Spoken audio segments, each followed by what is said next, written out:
Assalamualaikum warahmatullahi wabarakatuh. Baiklah, di sini langsung saja Bapak menjelaskan materi perkuliahan kita yang dengan judul itu tentang kandungan Al-Quran. Ya, di dalam kandungan Al-Quran ini kita akan membahas ya tentang ya isi dari kandungan ayat Al-Quran.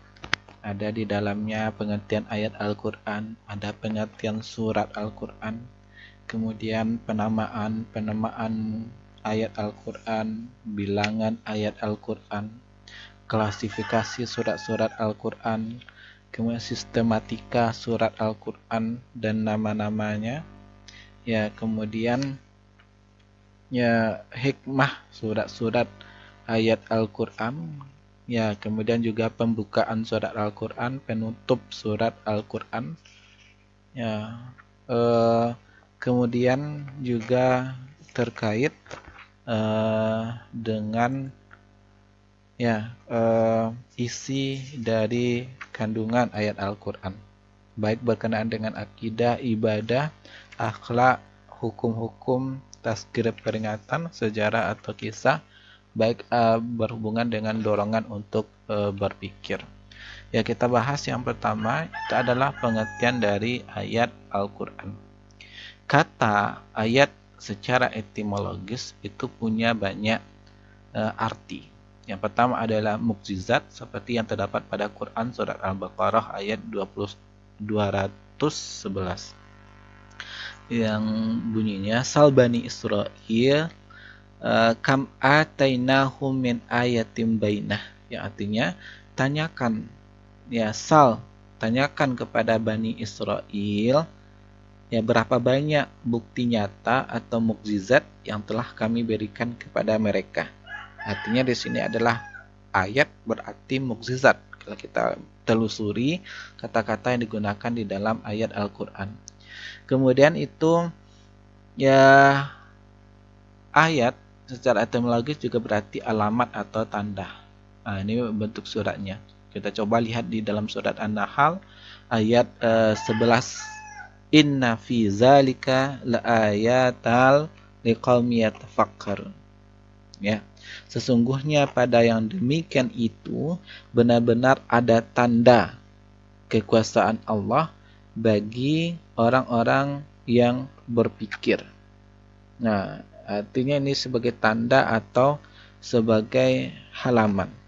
Ya, kalau kita lihat ini fungsinya tanda atau alamat ini dimaksudkan untuk mempermudah pemilahan makna-makna yang dikehendaki. Kalau kita lihat ayat Al-Quran kan ada tanda-tandanya, ada tanda-tanda yang menandakan ini adalah surat, ini adalah ayat, ini tanda wakaf, ini kemudian juz dan tanda-tanda lainnya ya yang gunanya untuk mempermudah kita melakukan pemilihan-pemilihan atau pemilahan-pemilahan, mengelompok-kelompokkan, mengklasifikasikan makna-makna yang dikehendaki atau mencari ayat yang kita kehendaki, yang ingin kita cari.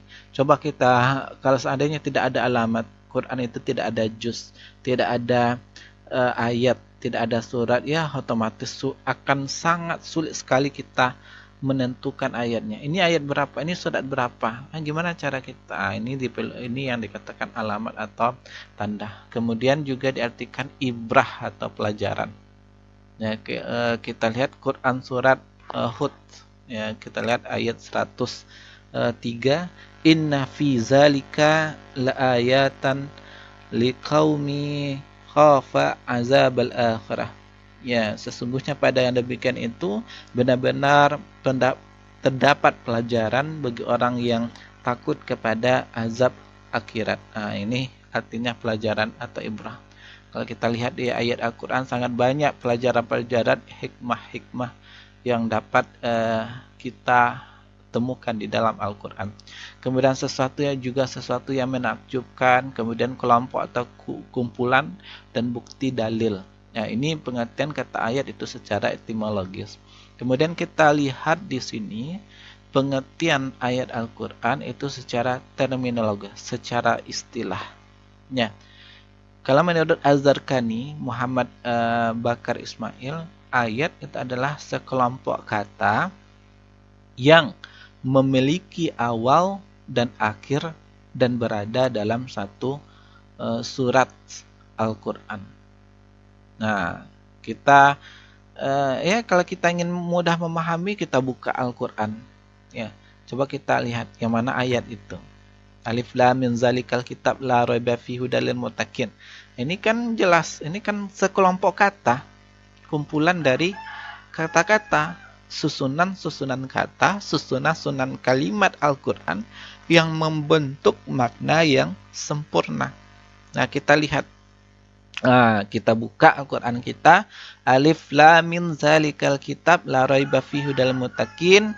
Ya, ini susunan atau sekelompok kata, susunan kalimat Al-Quran. Ini tentu memiliki awal. Apa awalnya? Alif Lam Mim. Apa akhirnya? Zalikal kitab la raiba fihi hudal lil muttaqin. Hudal lil muttaqin. Ya, itu kan akhirnya.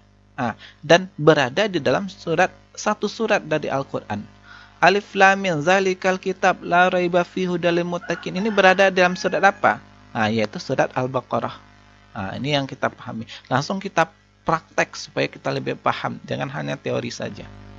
Ya, ayat sekelompok kata yang memiliki awal, contoh Alif Lam Mim, dan memiliki akhir, hudal lil muttaqin, dan berada dalam satu surat Al-Quran. Surat Al-Baqarah contohnya. Ini. Maka arti lainnya kita bisa mengartikan bahwa Al-Quran itu susunan kata, ayat itu susunan kata atau kalimat Al-Quran yang membentuk makna yang sempurna. Kemudian kita lanjut, kenapa itu kelompok kata itu disebut sebagai ayat? Kata-kata itu merupakan tanda kebenaran dari pembawanya dan kelemahan pembantahnya. Ya, kata-kata itu tanda kebenaran. Benar. Apa yang disampaikan Al-Quran itu selalu benar dan akan dibuktikan kebenarannya. Nah, dan membuktikan kebenaran dari pembawanya. Membuktikan bahwa Nabi Muhammad itu benar. Seorang Rasul, seorang Nabi yang terakhir. Ya, pembawa Al-Quran. Ya, makanya kalau tanpa adanya Al-Quran, sulit nanti orang akan mempercayai Nabi Muhammad. Nah, ini yang dikatakan kata-kata yang terdapat di dalam ayat itu merupakan tanda kebenaran dari pembawanya, yaitu Nabi Muhammad, dan kelemahan pembantahnya. Dan siapapun yang membantah Al-Quran, ya seperti teori Darwin mengatakan manusia itu dari kera, ya, sedangkan Al-Quran jelas-jelas mengatakan manusia itu dari manusia lain, yaitu dari Nabi Adam. Pasti siapa-siapa yang membantah Al-Quran, ya pasti bantahan mereka itu lemah. Mereka akan dikalahkan. Nah, ini maksudnya. Ya, kata-kata itu merupakan tanda dari terputusnya, ya, atau berpindahnya pembicaraan dengan kata-kata sebelum atau sesudahnya. Ya, sebagai contoh, Alif Lam Mim zalikal kitab la raiba fihi hudal lil muttaqin. Nah, hudal lil muttaqin. Nah, setelah pembahasan tentang ini, ya kita berpindah juga kepada ayat-ayat yang lainnya, berpindah kepada pembicaraan kata-kata sebelumnya. Kita lihat ayat Al-Quran, ada ayat 1, ayat 2, ayat 3, dan ayat selanjutnya. Ini berpindah antara satu kata dengan kata-kata yang lainnya, kata-kata sebelum atau kata-kata sesudahnya. Kita buka Al-Quran kita, ayat 1 berbicara tentang ini, ayat 2 berbicara tentang ini, ayat 3 berbicara tentang ini. Ini yang dimaksud. Kata-kata itu merupakan tanda dari terputusnya atau berpindahnya pembicaraan dengan kata-kata sebelum atau sesudahnya.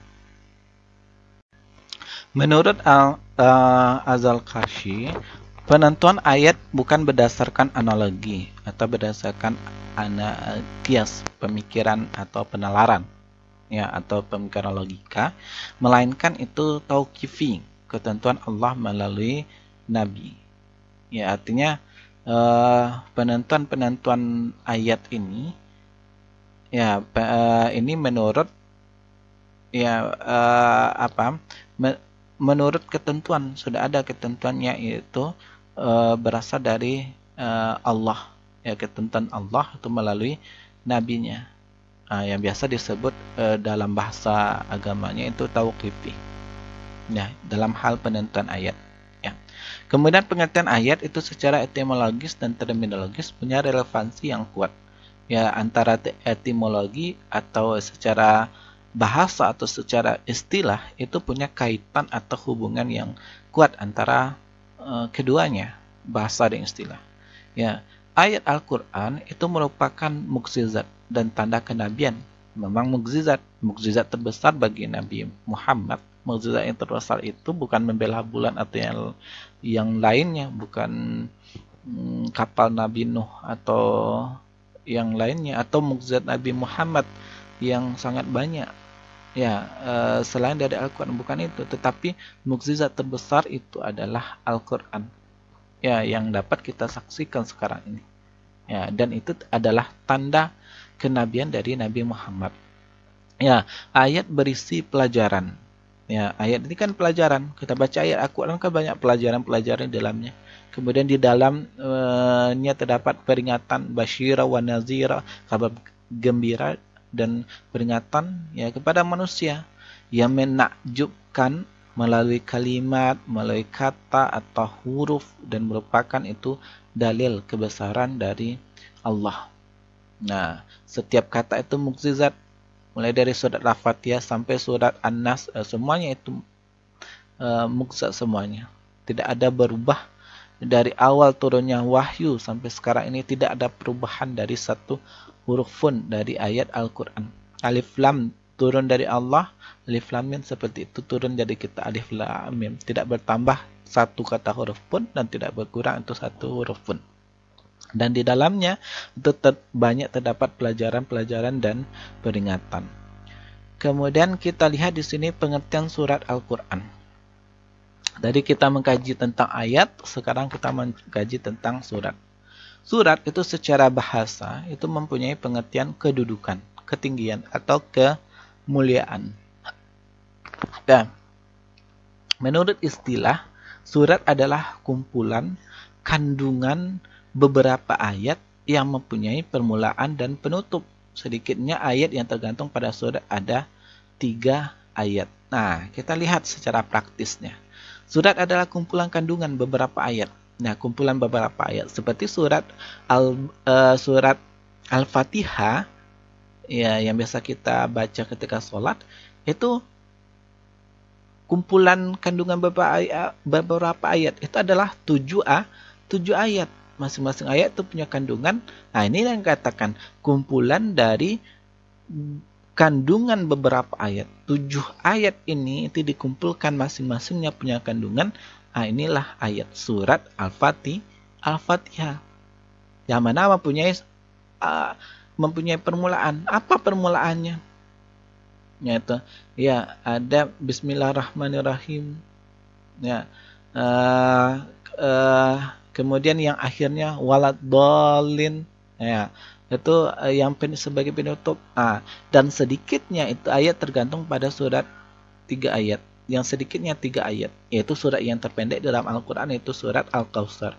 Inna a'tainakal kautsar fasholli lirabbika wanhar inna syani'aka huwal abtar. Ya, itu 3 ayat yang paling sedikit. Kemudian surat adalah sejumlah ayat Al-Quran yang mempunyai permulaan dan kesudahan. Ayat Al-Baqarah ada permulaan, ada kesudahan. Surat An-Nisa ada permulaan dan kesudahan. Surat An-Nas ada permulaan dan penutup atau kesudahannya. Nah, itu yang dikatakan surat. Ya, harus mengerti kita dasarnya. Ini ayat, ini surat di dalam Al-Quran. Ya, secara praktis itu Anda sudah tahu, tetapi paling tidak Anda bisa melakukan penalaran, memberikan definisi yang tepat, ya, seperti yang dicontohkan di sini. Ya, surat terpanjang dalam surat terpanjang adalah Al-Baqarah, yaitu 286. Jadi kalau ada pertanyaan surat terpanjang apa namanya, kemudian berapa jumlah ayatnya, yaitu 286 ayat, dan surat terpendek adalah Al-Kautsar, yakni 3 ayat. Bilangan ayat itu di dalam Al-Quran. Ya, kita mengkaji bilangan ayat di dalam Al-Quran. Ya, mengapa? Ya, ini kan ada pertanyaan-pertanyaan. Ya, jumlah ayat Al-Quran yang biasa didengar, biasa di Indonesia kita mendengar ada 6.666 ayat. Apakah benar itu? Apakah benar jumlah ayat Al-Quran itu 6.660 ayat? Ternyata kalau kita mengkaji, ternyata sebenarnya tidak sampai 6.666 ayat. Dan yang mengatakan 6.600 ayat sampai hari ini itu masih belum ditemukan sumber asli yang mengatakan bahwa jumlah ayat Al-Quran itu benar-benar 6.666 ayat. Yang didapat adalah ragam pendapat yang mengatakan itu kurang dari 6.666 ayat. Ya, sebagai contoh di sini. Nah, ulama beda pendapat tentang jumlah sebenarnya ayat Al-Quran. Ini yang dapat. Tapi tidak ada satu pun ulama yang mengatakan jumlah ayat Al-Quran 6.666 ayat. Ya, memang nomor cantik mudah dihafal, tetapi bukan segitu jumlah ayat di dalam Al-Quran. Yang ada hanyalah jumlah sebenarnya dari ayat Al-Quran itu berbeda pendapat. Dan sepakat bahwa ayat Al-Quran itu sebanyak 6.200 lebih dan tidak sampai kepada 6.666. Nah, perbedaan itu berkisar pada lebihannya. Ulama Madinah contohnya, sesuai hasil perhitungan Nafi' 6.217 ayat. Dan hasil perhitungan Syaibah Ibn Naksyah 6.214 ayat. Ulama Mekah berdasarkan riwayat Ibn Katsir dari Mujahid 6.220 ayat. Ulama Kufah merujuk pendapat Hamzah Ibn Habib Al-Zayyad dan Abu Al-Hasan Al-Kisai 6.236 ayat. Nah, ulama Basrah merujuk pendapat Asim Ibn Al-Ajad Al-Jahdari 6.205 ayat. Sedangkan mengacu kepada pendapat Qatadah 6.219 ayat. Kita lihat di sini, di semuanya lebih dari 6.200, tetapi tidak sampai 6.666 ayat. Kemudian ulama Syam merujuk pendapat Yahya Ibn Harith Az-Zimari 6.226 ayat. Nah, kita lihat di sini. Ya, mengapa itu berbeda-beda? Ya, sebenarnya tidak ada yang beda di dalam ayat Al-Quran. Semua pendapat di atas itu berangkat dari ayat Al-Quran yang sama. Ya, sama ayat Al-Qurannya. Nah, tidak ada ya, karena Bapak katakan alif lam mim zalikal kitab, ya segitu juga tidak, ya segitu juga. Ya, tidak ada ayat Al-Quran itu yang bertambah, tidak ada ayat Al-Quran itu yang berkurang. Ya, tetapi kenapa itu ada perbedaan? Yang berbeda adalah ketika menghitung jumlahnya. Nah, ini yang ditekankan di sini. Yang berbeda adalah ketika menghitung jumlahnya dan menetapkan suatu potongan kalimat itu menjadi satu ayat atau dua ayat. Nah, ada orang yang menghitung dua ayat itu menjadi satu. Alif lam mim zalikal kitab la raiba fihi hudal lil muttaqin, itu dihitung satu ayat. Nah, ini yang dimaksud. Ada orang yang menghitung dua ayat menjadi satu. Nah, kemudian dan sebaliknya, juga ada yang menghitung satu ayat menjadi dua. Alif lam mim dihitung satu ayat. Zalikal kitab la raiba fihi hudal lil muttaqin dihitung menjadi dua ayat. Nah, berarti jumlah ayatnya dua. Nah, padahal kalau dibaca semua lapas Quran itu semuanya sama. Dan itu juga tidak ada yang berbeda. Lalu mengapa menjadi beda dalam menentukan lafaz-lafaz itu, satu ayat atau dua ayat? Nah, ini jawabannya. Perbedaan jumlah ayat ini terjadi karena perbedaan yang terjadi di kalangan sahabat yang mendengar dari Rasul tentang penempatan wakaf dan wasal. Apa wakaf? Wakaf itu tanda berhenti, wasal tanda bersambung. Ya, Rasul berhenti membaca pada akhir ayat untuk menetapkan wakaf. Bila telah diketahui wakafnya, maka beliau menyempurnakan bacaan. Saat beliau meneruskan bacaan itu, sebagian pendengar memandang itu tidak ada wakaf. Ya, kita lihat ini. Alif Lam Mim. Ya, ada ulama memandang itu wakaf. Berarti ini satu ayat. Ada ulama yang memandang itu wasal. Disambung dengan uzalikal kitab la raiba fihi lil muttaqin. Bagi yang mengatakan sesudah alif lam mim itu wakaf, berarti ini dia menghitung satu ayat. Ya, bagi yang mengatakan sesudah alif lam mim itu wasal, alif lam mim zalikal kitab la raiba fihi lil muttaqin, dia menghitung dua ayat ini menjadi satu. Dan itu ya. Kemudian menurut Az-Zarqani, ya, ayat terpanjang adalah Ad-Dain, Al-Baqarah 282. Ya, kemudian dan ayat terpendek adalah Toha, Quran surat Toha ayat 1, Yasin ayat 1, Hamim Al-Jathiyah Quran surat Asy-Syura ayat 1. Ya, penentuan nama surat, ya, nama setiap surat. Umum satu nama ditetapkan Nabi. Ada yang tauqifi melalui ketetapan Nabi, ya berdasarkan hadis Nabi. Ada yang khusus, ada dua nama atau lebih. Ada yang tauqifi dan dengan ijtihad, dengan penamaan dari para sahabat. Ya, penamaan surat itu diambil dari kata. Kita lanjutkan. Penentuan nama surat, nama setiap surat umum satu nama. Ditetapkan Nabi, tauqifi berdasarkan hadis Nabi, dan khusus ada diberikan nama khusus, ada dua nama atau lebih, bisa bercampur antara penetapan Nabi dan ijtihad itu para sahabat. Ya, kita lihat di sini penamaan surat yang diambil dari kata. Ya, ada penamaan surat itu diambil dari kata yang ada di luar surat. Contoh Al-Fatihah. Ya, diambil dari kata di luar surat Al-Fatihah, yang artinya fungsinya pembukaan pendahuluan Al-Quran. Kalau kita lihat kata-kata Al-Fatihah, ada tidak di dalam surat Al-Fatihah? Tidak ada ditemukan kata Al-Fatihah. Akan tetapi kata Al-Fatihah ini diambil di luar dari kata. La salata liman lam yaqa bi fatihatil kitab. Tidak sah salat kalau tidak membaca fatihatil kitab. Apa fatihatil kitab? Itu surat Al-Fatihah. Berarti di sini penamaan surat Al-Fatihah ini diambil dari luar kata di dalam surat Al-Fatihah ini, yaitu diambil dari hadis Nabi. Ya, ini Al-Fatihah. Ya, fungsi pembukaan dan pendahuluan Al-Quran.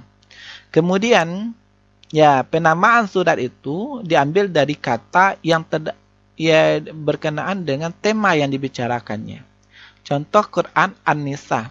Kenapa disebutkan An-Nisa? Wanita. Karena apa? Banyak itu membahas tentang wanita. Nah, berdasarkan tema yang dibicarakan. Kemudian penamaan surat diambil itu dari kata, salah satu kata di dalam ayat. Bisa berasal dari permulaan ayat, bisa berasal dari tengah ayat, atau bisa berasal dari akhir ayat. Contoh di sini Al-Kautsar. Ya, diambil, kenapa dinamakan surat Al-Kautsar? Karena diambil dari kata pada ayat permulaan surat. Inna a'tainakal kautsar. Ada kata Al-Kautsar di awal surat, maka disebut surat Al-Kautsar. Al-Kautsar.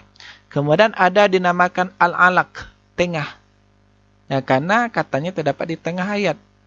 Iqra bismi rabbikal ladzi khalaq, khalaqal insana min 'alaq.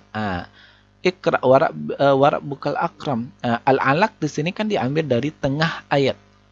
Nah, kemudian ada al-ma'un.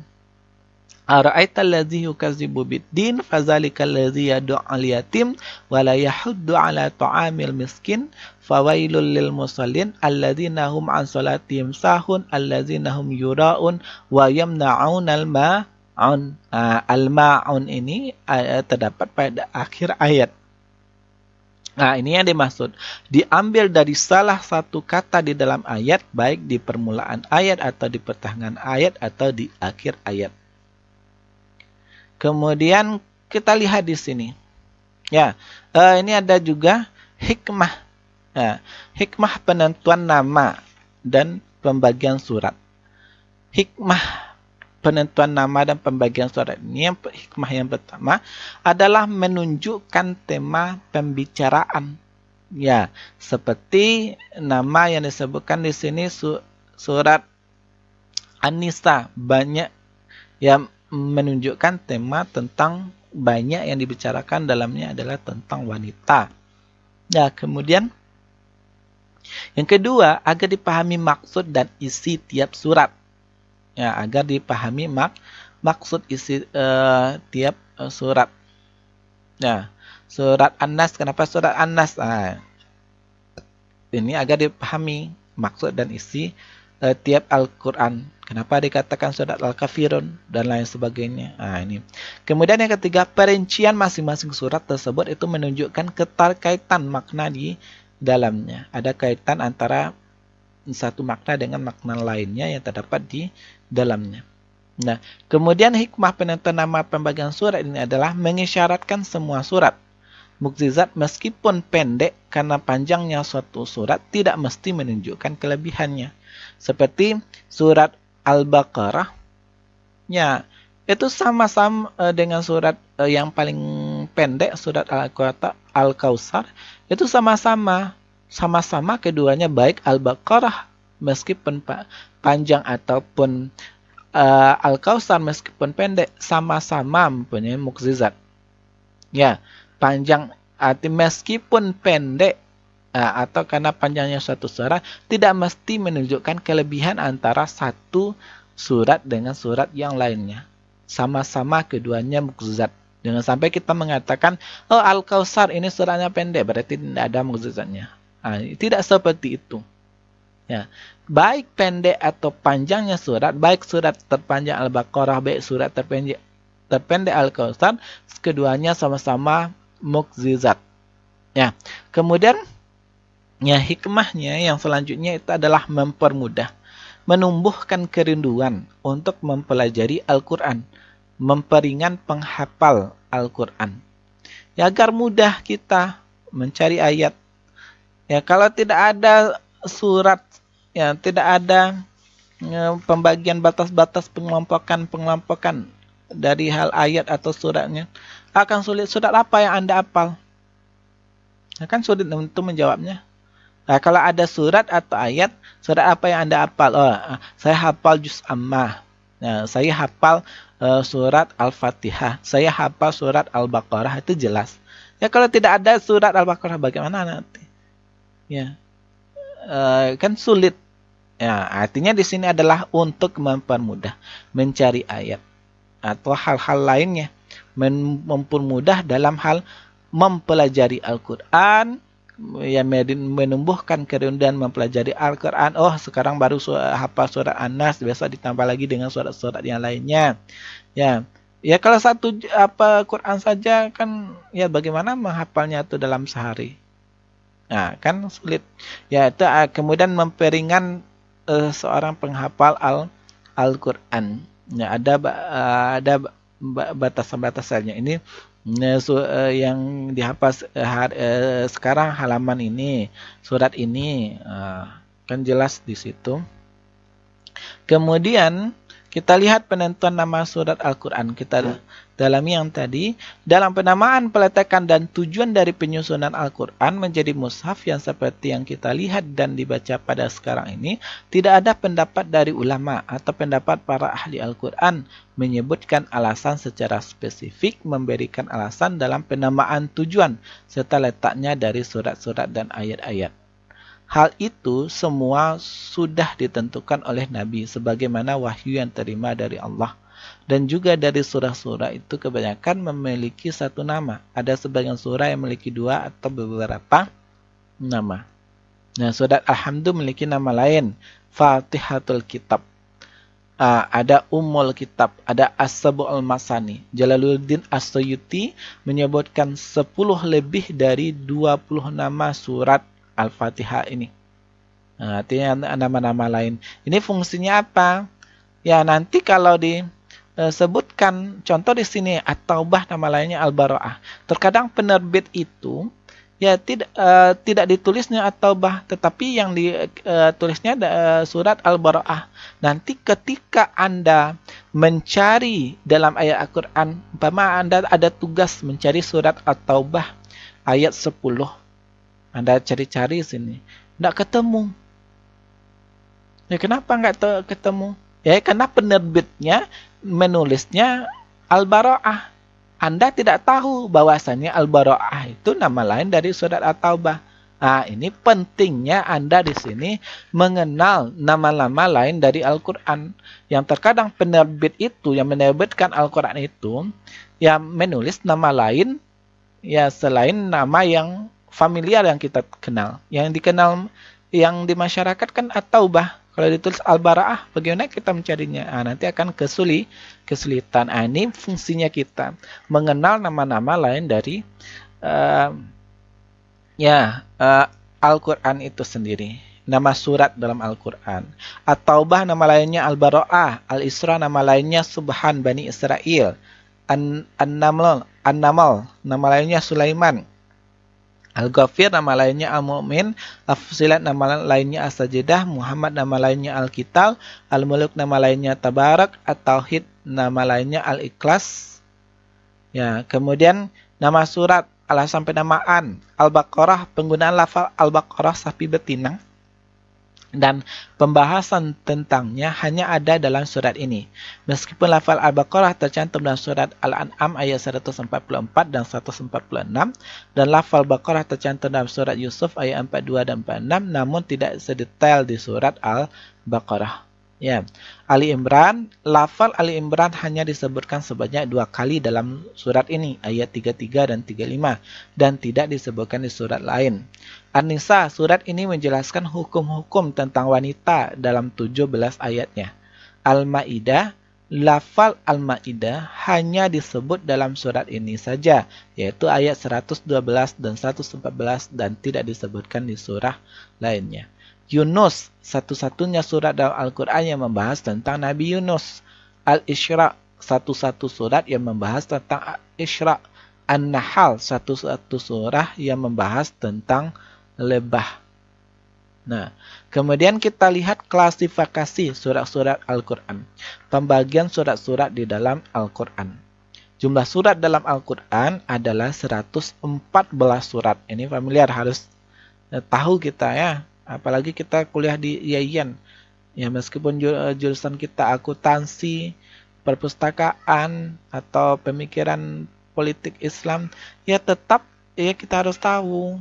Ya, karena kita kuliah di IAIN, harus tahu, harus mengerti. Ya, paling tidak dasar-dasar keagamaan. Kalau orang menanyakan kepada kita berapa jumlah surat dalam Al-Quran, itu 114 surat. Ya, sebagian dari surat-surat Al-Quran itu mempunyai satu nama dan sebagian lain yang mempunyai lebih dari satu nama, sebagaimana disebutkan tadi. Surat-surat dalam Al-Quran menurut panjang pendeknya itu dibagi menjadi 4 bagian. As-Sab'ut Tiwal artinya 7 surat yang panjang, yakni surat Al-Baqarah, Ali Imran, An-Nisa, Al-A'raf, Al-Ma'idah, Al-An'am, dan At-Taubah. Al-Mi'un artinya surat-surat yang berisi kira-kira 100 ayat atau lebih, seperti surat Yusuf, Hud, dan lain-lain. Al-Matsani artinya surat-surat yang berisi kurang dari 100 ayat, seperti surat Al-Anfal, Al-Hijr, dan lain-lain. Al-Mufassal artinya surat-surat pendek, seperti surat Ad-Duha, Al-Ikhlas, An-Nas, dan sebagainya. Dinamakan Al-Mufassal karena banyaknya basmalah yang memisah di antara surat-suratnya. Ada juga yang mengatakan karena telah ada penghapusan naskh terhadap hukum dari surat-surat tersebut sehingga menjadi surat-surat yang muhkam pasti. Dalam hal surat apa permulaannya, menurut Al-Mawardi ada beberapa pendapat. Ada yang mengatakan surat Al-Jasiyah, ada yang menyebutnya surat Al-Qital, ada yang mengatakan surat Al-Hujurat, bahkan ada yang menganggapnya surat Qaf. Al-Mufassal ada 3 bagian, yaitu At-Tiwal Al-Mufassal, yaitu mulai dari surat Al-Hujurat hingga surat Al-Buruj. Al-Awsat Al-Mufassal, yaitu mulai dari surat At-Tariq hingga surat Al-Bainah. Al-Qasar Al-Mufassar, yaitu mulai dari surat Az-Zalzalah hingga surat An-Nas. Ya, ini ringkasannya macam-macam pembagian surat. Yang pertama Al-Mufassal, itu surat-surat yang pendek, Ad-Duha, contohnya Al-Falaq, An-Nas. Kemudian Al-Matsani, lebih dari 100 ayat, Al-Anfal. Ya. Kemudian Al-Mi'un, itu 100 ayat atau lebih, contoh Hud atau Yusuf. Ya, kemudian As-Sabu'at Tiwal, 7 surat yang panjang seperti Al-Baqarah, ya, jumlah ayatnya 286, Ali Imran jumlah ratusnya 200, An-Nisa jumlah ayatnya itu ya 176, Al-Maidah jumlah ayatnya 120, Al-An'am, Al-A'raf dan Yunus. Sistematika surat Al-Quran dan nama-namanya. Subha As-Salih menjelaskan bahwa susunan dan urutan surah pun berdasarkan kehendak dan petunjuk Rasulullah. Ya, sebagaimana diketahui Rasulullah hafal itu semua ayat Al-Quran, ayat dan surat Al-Quran. Ya, kemudian kita tidak bisa membayangkan dan tidak mempunyai bukti yang menyatakan sebaliknya. Artinya pendapat pertama itu tauqifi, bahwasanya sistematika surat Al-Quran dan nama-namanya, ya baik ini nama surat Al-Baqarah, Al-Fatihah, An-Nisa, kemudian ayat Al-Quran itu disusun dari awalnya surat Al-Fatihah, kemudian diakhiri dengan surat An-Nas, padahal ayat surat yang pertama kali turun itu Al-Alaq, Iqra bismi rabbikal ladzi. Kenapa tidak Iqra bismi rabbikal ladzi diletakkan ke awal? Kenapa surat Al-Fatihah itu diletakkan di awal surat? Kenapa bukan surat Al-Maidah, surat yang terakhir turun diletakkan terakhir? Kenapa surat An-Nas diletakkan surat An-Nas itu diletakkan terakhir? Ini kan kalau kita lihat Al-Quran seperti itu, awalnya Al-Fatihah, akhirnya surat An-Nas. Sistematika yang seperti ini, ini menurut Subha Saleh, susunan dan urutan surat pun berdasarkan kehendak dan petunjuk Rasulullah. Ada petunjuk-petunjuk Rasulullah. Kenapa? Karena Rasulullah itu hafal semua ayat dan surat Al-Quran. Ya, kita tidak bisa membayangkan dan tidak mempunyai bukti yang menyatakan itu sebaliknya. Ya, tidaklah masuk akal pendapat yang menyatakan bahwa urutan surat Al-Quran itu disusun oleh beberapa orang sahabat Nabi atas dasar ijtihad mereka. Karena ada juga pendapat yang mengatakan bahwasanya ya Al-Quran itu susunan sistematika susunan surat Al-Quran dan nama-namanya, ya itu disusun itu berdasarkan ijtihad sahabat. Nah, di sini ini dibantah pendapat yang seperti itu, bahwasanya tidak masuk akal pendapat yang menyatakan bahwa urutan surat Al-Quran itu disusun oleh beberapa orang sahabat Nabi atas dasar ijtihad mereka. Lebih tidak masuk akal lagi kalau ada pendapat yang menyatakan bahwa beberapa surat disusun urutannya berdasarkan ijtihad para sahabat dan beberapa surat lainnya disusun urutannya menurut kehendak Rasulullah SAW. Berbicara mengenai hubungan antara surat dengan surat lain, tidak mudah ditempuh. Bahkan boleh dikatakan usaha yang dicari-cari. Urutan surat demi surat, urutan surat demi surat dalam Al-Quran, setelah Al-Fatihah itu surat Al-Baqarah dan lanjut selanjutnya sampai nanti surat An-Nas. Ya, urutan surat demi surat yang seperti ini adalah tauqifi, yakni diterbitkan oleh Rasul sendiri, bukan ijtihad para sahabat. Nah, menurut sebagian ulama, pendapat ini merupakan ijtihad. Namun penertiban surat berdasarkan tauqifi tidak mengharuskan adanya ikatan antara setiap surat itu, dan tidak selalu ada ikatan antara surat terdahulu dengan yang kemudian. Artinya antara surat Al-Fatihah dengan surat Al-Baqarah tidak mesti harus ada hubungan antar suratnya, tidak mesti harus ada ikatan antara surat, hubungan, ikatan atau relevansi antara surat Al-Fatihah dengan Al-Baqarah. Begitu juga dengan Al-Baqarah dengan yang surat lainnya. Nah, tidak selalu, ini yang dikatakan, tidak selalu mesti ada ikatan antara surat terdahulu dengan yang kemudian. Nah, supaya Anda lebih paham ini, ya coba Anda lihat Al-Quran. Ada surat, coba Anda bandingkan antara isi Al-Quran dengan yang lainnya. Karena kita membahas sekarang adalah isi kandungan Al-Quran. Demikian pula penertiban ayat demi ayat yang memang ditetapkan sendiri oleh Rasul, tidak pula mengharuskan adanya hubungan antara suatu ayat dengan ayat yang lain apabila masing-masing ayat itu mempunyai sebab-sebab yang berbeda-beda. Nah, karena masing-masing ayat itu ada istilahnya asbabun nuzulnya, sebab-sebab yang melatar belakangi turunnya ayat. Maka tidak mesti harus ada kaitan antara satu surat dengan satu ayat dengan ayat lain. Begitu juga tidak mengharuskan, ini yang katakan, tidak pula mengharuskan ada hubungan antara suatu ayat dengan ayat yang lain apabila masing-masing ayat itu mempunyai sebab-sebab yang berbeda-beda. Nah, para ulama berbeda pendapat tentang tertib surat-surat Al-Quran yang ada sekarang, yaitu ada yang berpendapat bahwa tertib surat tauqifi, yang susunan surat sistematika penyusunan surat yang Al-Quran yang kita pegang itu sekarang, itu kan semuanya itu mushaf Utsmani. Ya. Penyusunan Al-Fatihah awal kemudian akhir itu adalah surat An-Nas, itu menurut pendapat pertama ini adalah perbedaan pendapat di kalangan ulama.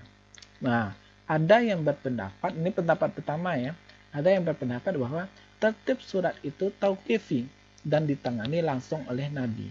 Ya, setelah surat Al-Fatihah, itu surat Al-Baqarah ini sudah ditetapkan oleh Nabi. Nah, ditangani langsung oleh Nabi sebagaimana diberitahukan malaikat Jibril kepadanya atas perintah Allah. Dengan demikian, Al-Quran itu pada masa Nabi telah tersusun surat-suratnya secara tertib ayat-ayatnya seperti yang ada di tangan kita sekarang. Ini yaitu tertib mushaf Utsman yang tak ada seorang sahabat pun yang menentangnya. Ini menunjukkan telah terjadi ijma atau kesepakatan bersama atas susunan surat yang ada tanpa suatu perselisihan apapun. Kelompok ini berdalil bahwa ada dalil, ada dasarnya masing-masing. Kenapa kelompok ini menyatakan bahwa tertib surat Al-Quran itu tauqifi? Ya, alasannya adalah kelompok ini berdalil bahwa Rasulullah telah membaca beberapa surat secara tertib di dalam salatnya. Ibnu Abi Syaibah meriwayatkan bahwa Nabi pernah membaca beberapa surat pendek, mufassal surat-surat pendek dalam satu rakaat. Al-Bukhari meriwayatkan dari Ibnu Mas'ud, katanya surat Bani Israel, Al-Kahfi, Maryam, Thaha, dan Al-Anbiya termasuk yang diturunkan di Mekah dan yang pertama-tama aku pelajari. Kemudian ia menyebutkan surat-surat itu secara berurutan sebagaimana tertib susunan sekarang ini. Ibnu Hasyar mengatakan tertib surat dan ayat-ayat pada tempatnya masing-masing itu berdasarkan wahyu. Rasulullah mengatakan, letakkan ayat ini di tempat ini, da'u hadza surah fi hadza. Nah, Rasulullah mengatakan letakkan ayat ini di tempat ini. Hal tersebut telah diperkuat pula riwayat yang mutawatir dengan tertib seperti ini. Dari bacaan Rasulullah dan ijma' para sahabat untuk meletakkan atau menyusunnya seperti ini di dalam mushaf. Kelompok kedua berpendapat bahwa tertib surat itu berdasarkan ijtihad para sahabat. Sebab ternyata ada perbedaan tertib di dalam mushaf-mushaf mereka. Nah, ini pendapat kedua. Pendapat pertama tadi jelas bahwasanya sistematika penulisan surat dalam Al-Quran, penyusunan surat dalam Al-Quran itu berdasarkan tauqifi, ketetapan dari Nabi. Itu pendapat kelompok pertama. Nah, sekarang itu adalah pendapat kelompok kedua. Pendapat kelompok kedua itu berpendapat bahwa tertib surat itu berdasarkan ijtihad para sahabat. Ya, sebab ternyata ada perbedaan tertib di dalam mushaf-mushaf mereka.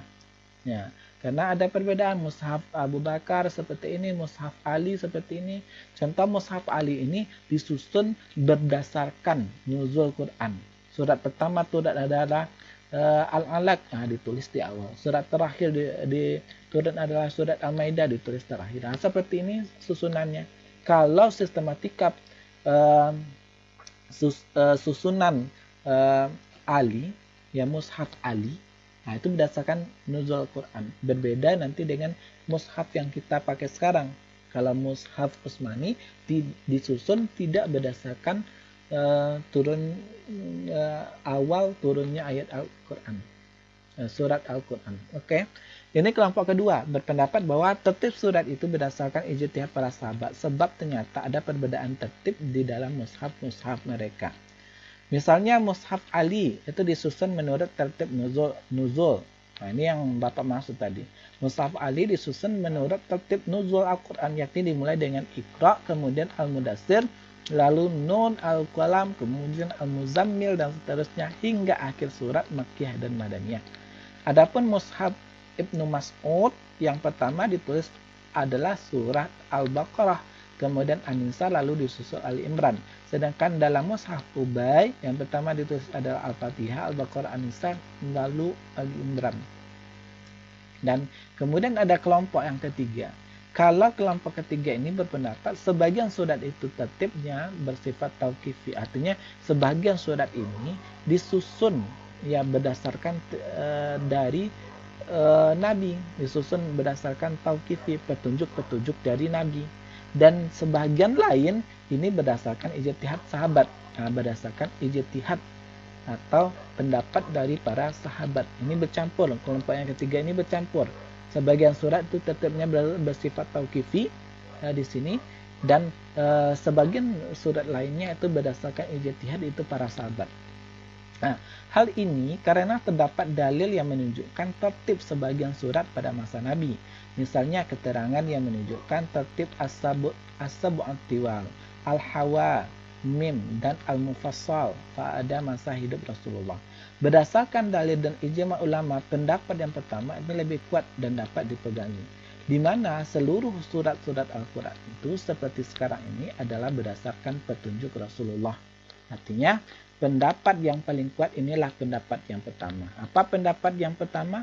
Yaitu ada tertib surat itu berdasarkan tauqifi, dalam artian ditangani langsung oleh Nabi.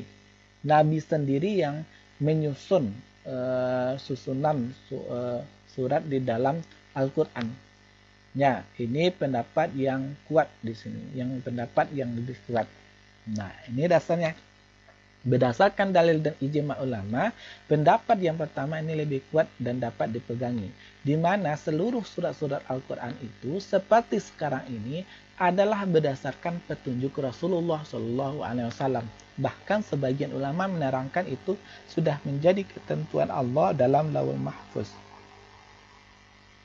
Ya, kemudian hikmah surat-surat Al-Quran. Ya, untuk memberikan kemudahan kepada umat Islam sekaligus mendorong mereka untuk mempelajarinya. Ini hikmah. Kenapa ada surat-surat di dalam Al-Quran? Ya, kenapa surat itu seandainya tidak dihilangkan itu bagaimana? Nah, ini pertanyaan analisanya. Ya, kalau hikmahnya surat-surat Al-Quran ini, kalau pertama untuk memberikan kemudahan. Dengan adanya surat-surat ini kita mudah. Oh, ini surat Al-Fatihah. Oh, ini surat Al-Fatihah, ini surat Al-Baqarah, ini surat Ali Imran, ini surat An-Nisa. Ini memudahkan kita, memudahkan di sini umat Islam, mendorong mereka untuk mempelajari, menghafal, dan memahami Al-Quran. Jika Al-Quran hanya dalam satu bentangan surat luas, tidak ada surat, tidak ada juz, tidak ada ayat, maka umat Islam akan kesulitan dalam mempelajari dan memahaminya. Nah, sama dengan Ananda belajar buku umpamanya. Ya, materi perkuliahan kita itu tidak ada judul, tidak ada subjudul. Ya, langsung saja 30 SKS. Ya, itu kan sulit kita jadinya dalam hal mempelajari atau memahami. Makanya kita ada di sini 13 pertemuan, judul atau subjudulnya itu dibagi-bagi, disesuaikan dengan silabusnya. Nah, dibagi-bagi, pertemuan sekarang kita belajar tentang isi kandungan Al-Quran. Nah, sama dengan ini, artinya memudahkan kita mempelajari. Al-Quran pun seperti itu, dikasih surat, dikasih juz agar kita mudah mempelajari dan memahami isi Al-Quran. Kemudian yang kedua itu menunjukkan bahwa setiap surat memiliki topik tema pembicaraan tersendiri. Ya, kalau dikatakan surat Al-Fatihah, ya ini ada topik pembicaraannya tersendiri. Dikatakan Al-Baqarah ada topik pembahasannya tersendiri. Dikatakan An-Nas ada topik tema pembicaraannya tersendiri. Karena itu setiap surat dalam Al-Quran diberi nama yang relevan dengan kandungan isinya. Menunjukkan bahwa kemukjizatan sebuah surat tidak terletak pada panjangnya surat itu, tetapi surat yang pendek sekalipun mengandung mukjizat yang besar. Artinya bahwa surat Al-Baqarah yang terpanjang 286 ataupun surat Al-Kautsar yang paling pendek itu terdiri dari 3 ayat, keduanya itu sama-sama, baik ayat yang pendek ataupun ayat yang panjang, keduanya sama-sama mukjizat. Ya, menunjukkan bahwa kemukjizatan sebuah surat tidak terletak pada panjangnya. Mau panjang tetap mukjizat, tetapi surat yang pendek sekalipun, mau yang pendek seperti surat Al-Kautsar, itu tetap mengandung mukjizat yang besar. Yang kemudian yang keempat berkenaan dengan hikmah surat-surat Al-Quran. Yang keempat, seseorang yang membaca buku bila tidak selesai satu bab akan bersemangat untuk melanjutkan pada bab berikutnya. Sebagaimana halnya ketika seseorang membaca surat demi surat dalam Al-Quran. Nah, ini fungsinya, ini hikmahnya, ini manfaatnya. Di dalam Al-Quran itu ada ayat, ada juz. Ya. Kemudian pembukaan surat Al-Quran. Pembukaan surat Al-Quran ada dengan pujian terhadap Allah yang dinisbahkan kepada sifat-sifat kesempurnaan Allah. Seperti Tabarakallazi biyadihil mulku. Tabarak itu adalah pujian terhadap Allah. Kemudian dengan menggunakan huruf-huruf hijaiyah terdapat dalam 29 surat. Yasin. Kemudian dengan menggunakan kata seru afrodun nida terdapat dalam 10 surat, itu ya ayyuhallazina amanu, ya ayyuhan nas. Contohnya kalimat berita jumlah khabariyah terdapat dalam 23 surat dalam bentuk sumpah al-aqsam, wal asri innal insana lafi khusr. Wal asri ini kan bentuk sumpah terdapat dalam 15 surat. Ya, 10 macam fawati aswar, pembukaan dengan pujian kepada Allah. Al-iftitah bil atsana, menetapkan sifat-sifat terpuji dengan menggunakan salah satu lafal berikut. Memakai lafal hamdalah, alhamdulillah, terdapat dalam 5 surat, yaitu Quran, surat Al-Fatihah, Al-An'am, Al-Kahfi, As-Saba, Al-Fatir. Ya, ini bisa Anda cek nanti kebenarannya. Ya, karena kita mengaji di sini isi kandungan dari Al-Quran. Kemudian memakai lafal tabarak, tabaraka, terdapat dalam 2 surat, yaitu Al-Furqan dan Al-Muluk. Mensucikan Allah dari sifat-sifat negatif, tanzih as-sifatin an-naqsin, dengan menggunakan lafal tasbih, terdapat dalam 7 surat, yaitu Quran surat Al-Isra, Al-A'la, Al-Hadid, Al-Hasar, Al-Syaf, Al-Jumu'ah, At-Taghabun. Kedua, pembukaan dengan huruf-huruf yang terputus-putus. Al-ahruful muqatta'ah. Pembukaan dengan huruf-huruf ini terdapat dalam 29 surat dengan memakai 14 huruf tanpa diulang.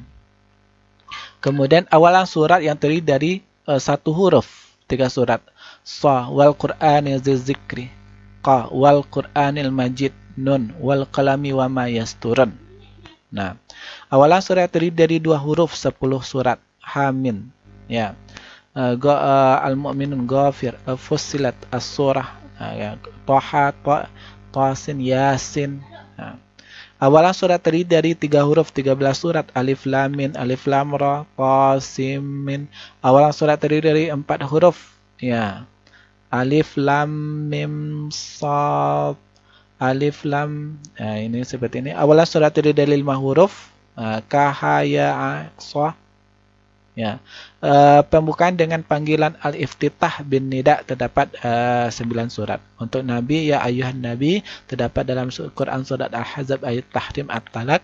Ya ayuhal muzammil dalam Quran surat Al-Muzammil, dan terma ya ayuhal muddassir. Nida untuk panggilan mukminin dengan terma ya ayyuhallazina amanu terdapat dalam Quran surat Al-Maidah dan Al-Hujurat, dan nida untuk umat manusia ya ayyuhan nas terdapat dalam Quran surat An-Nida dan Quran surat Al-Hajj. Menurut As-Suyuti, pembukaan dengan panggilan ini terdapat 10 surat, yakni ditambah dengan Quran surat Al-Mumtahanah ya ayyuhallazina amanu. Pembukaan dengan kalimat khabariyah, al-iftitah bi al-jumal al-khabariyah, ada 2 macam. Jumlah ismiyah terdapat 11 surat, yaitu terdapat dalam Quran surat At-Taubah, Quran surat An-Nur, Muhammad, Afat, Rahmat, Al-Haq, Al-Qasar. Jumlah fi'liyah terdapat dalam 12 surat, ini bisa dibaca. Pembukaan dengan sumpah ada 3 macam dan terdapat dalam 15 surat. Pembahasan selanjutnya dalam bab tersendiri. Pembukaan dengan syarat al-iftitah bisyarat ada 2 macam dan digunakan dalam 7 surat. Pembukaan dengan kata perintah, ya, ada sekitar 6. Pembukaan dengan pertanyaan, ya, pembukaan dengan doa, pembukaan dengan alasan, ya. Kemudian penutup surat Al-Quran, penutup dengan mengagungkan Allah, ta'zim terdapat dalam 18 surat.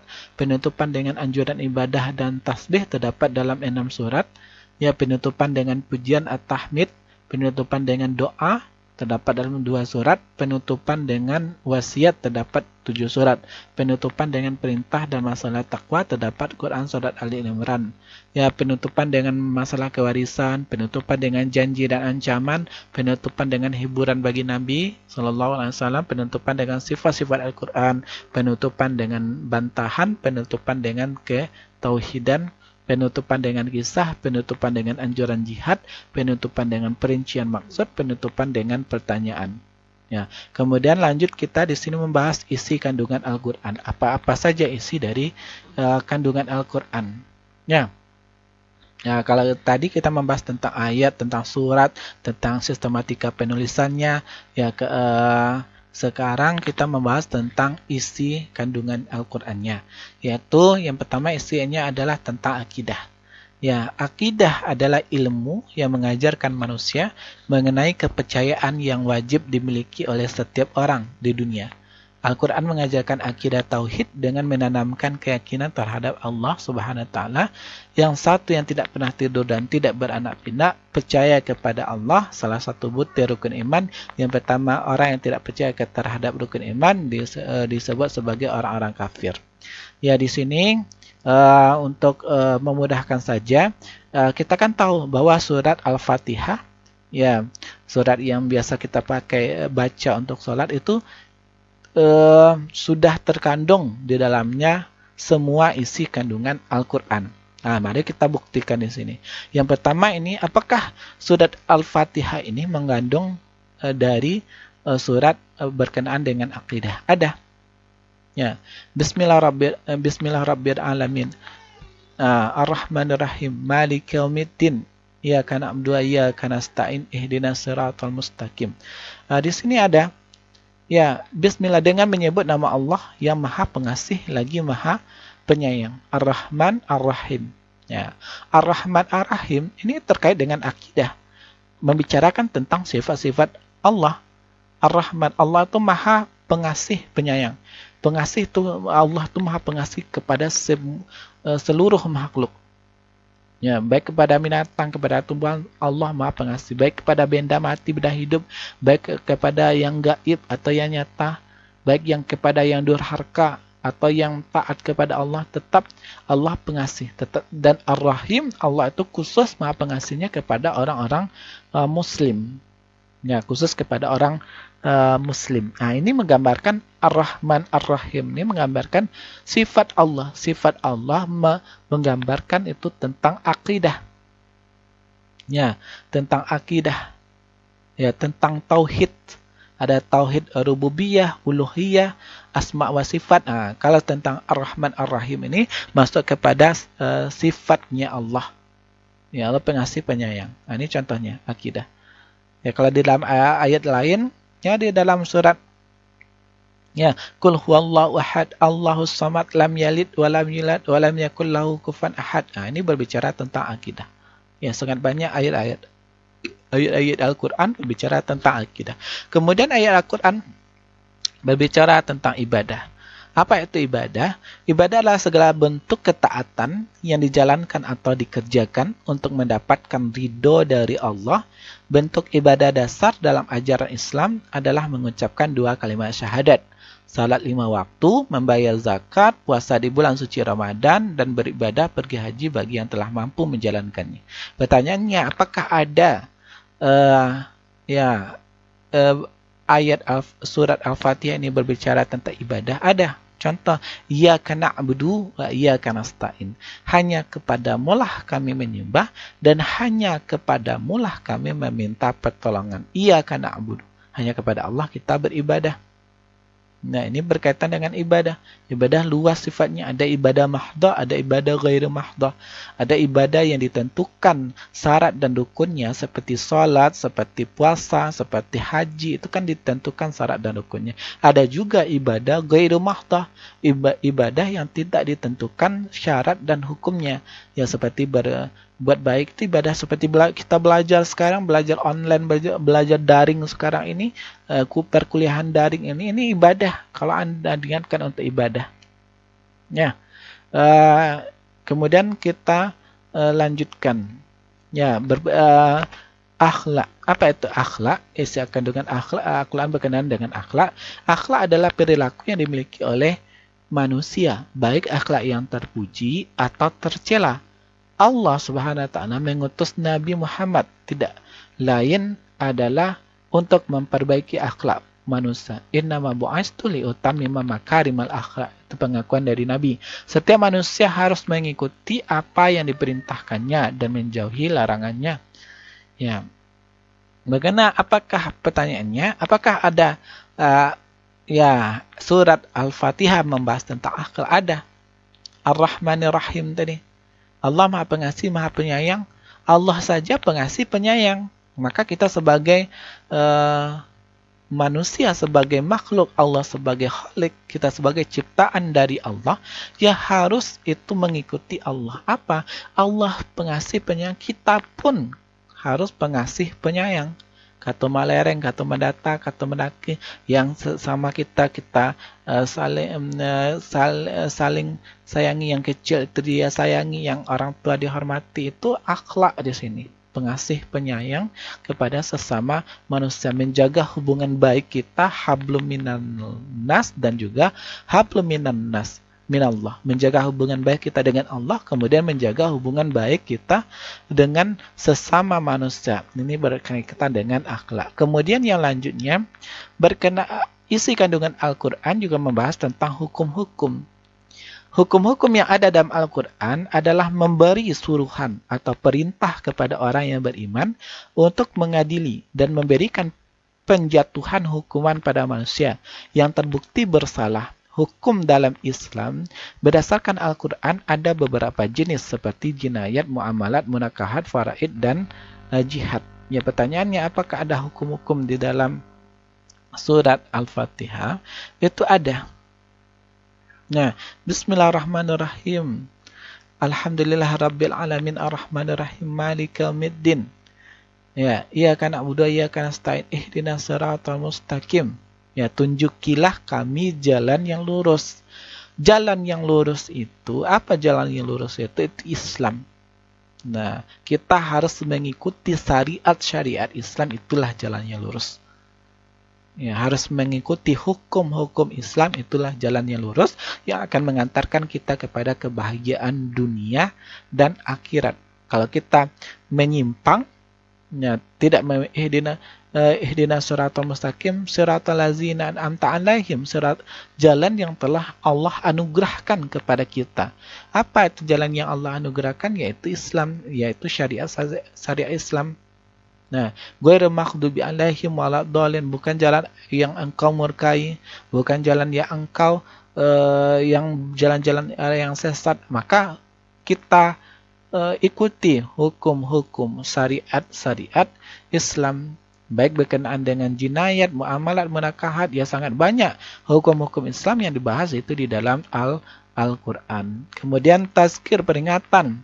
Ya, tazkir adalah sesuatu yang memberi peringatan kepada manusia agar ancaman Allah Subhanahu wa taala berupa siksa neraka. Tazkir juga bisa berupa kabar gembira bagi orang-orang beriman kepadanya dengan balasan berupa nikmat dan surga.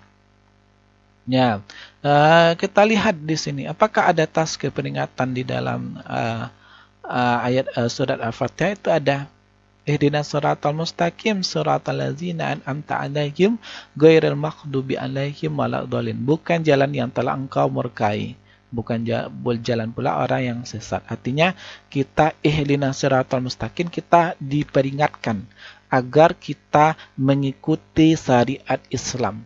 Ya, agar kita selamat, agar kita masuk surga, terhindar dari neraka, kita harus mengikuti jalan Islam. Ya, dan bukan jalan Allah yang Allah murkai, jangan kita ikuti, sebab itu yang akan menjerumuskan kita kepada neraka, yang mendorong kita ke jurang neraka. Ya, yang jalan dolin, bukan orang-orang yang sesat. Kita tidak boleh mengikuti orang Yahudi, orang Nasrani. Kenapa? Karena mereka itu diancam masuk neraka karena mereka sesat, karena mereka itu mendurhakai Allah. Nah, ini kan sebuah peringatan. Ya, sangat banyak peringatan lain itu di dalam Al-Quran. Qu anfusikum wa ahlikum nara. Ya, jagalah dirimu dan keluargamu dari api neraka. Ini salah satu ayatnya dari sekian banyak ayat yang terdapat di dalam Al-Quran. Kemudian sejarah atau kisah. Sejarah atau kisah adalah cerita mengenai orang-orang yang terdahulu, baik yang mendapatkan kejayaan akibat taat kepada Allah Subhanahu wa taala, serta ada juga yang mengalami kebinasaan akibat tidak taat kepada Allah Subhanahu wa taala. Semua itu patut dijadikan sebagai i'tibar dan pelajaran. Ya, sebagai contoh, ghairil maghdubi 'alaihim waladdallin, bukan jalan orang yang telah Allah murkai. Kenapa orang Yahudi itu dimurkai oleh Allah? Itu kan ada sejarahnya, ada kisahnya. Kenapa mereka jadi pembangkang? Itu kan ada kisahnya. Begitu waladdallin. Ya, kenapa yang dikatakan ya itu orang Nasrani itu adalah orang sesat? Itu kan ada sejarahnya, ada kisahnya. Nah, ini sebagai contohnya, dan banyak lagi sejarah kisah, baik sejarah kisah para nabi dan para rasul atau kisah orang-orang soleh yang terdapat di dalam Al-Quran. Ya, maka kalau ya kita inspirasinya itu adalah Al-Quran, kembali kepada Al-Quran dan hadis. Sangat banyak kisah-kisah yang bisa menginspirasi kita, baik yang kisah jahat atau kisah buruk. Yang kisah jahat sebagai iktibar, jangan terjadi kepada kita. Yang kisah baik terjadi kepada kita. Nah, seperti itu. Ya, kemudian di dalam Al-Quran ada juga dorongan untuk berpikir. Nah, ini sangat banyak sekali. La'allakum tafakkarun, la'allakum tazakkarun, la'allakum ta'qilun. Apakah tidak bau tak? Artinya kita di sini digunakan untuk kita didorong di dalam Al-Quran untuk berpikir. Baik itu berpikir secara filosofis, berpikir secara mendalam, atau berpikir sebagai seorang awam. Ya, atau berpikir sebagai seorang yang ilmuwan atau agamawan, atau orang-orang yang berpikir luas dan lain sebagainya. Ya, di dalam Al-Quran itu banyak ayat-ayat yang mengulas suatu bahasan yang memerlukan pemikiran manusia untuk mendapatkan manfaat dan juga membuktikan kebenarannya, terutama mengenai alam semesta. Ya, contoh saja di dalam surat Al-Fatihah, karena segala sesuatunya ada di dalamnya. Alhamdulillah Rabbil Alamin. Segala sesuatu memuji kepada Allah. Ini dorongan untuk berpikir. Apa dorongannya? Segala sesuatu memuji Allah. Kalau manusia itu wajar memuji Allah, bagaimana hewan?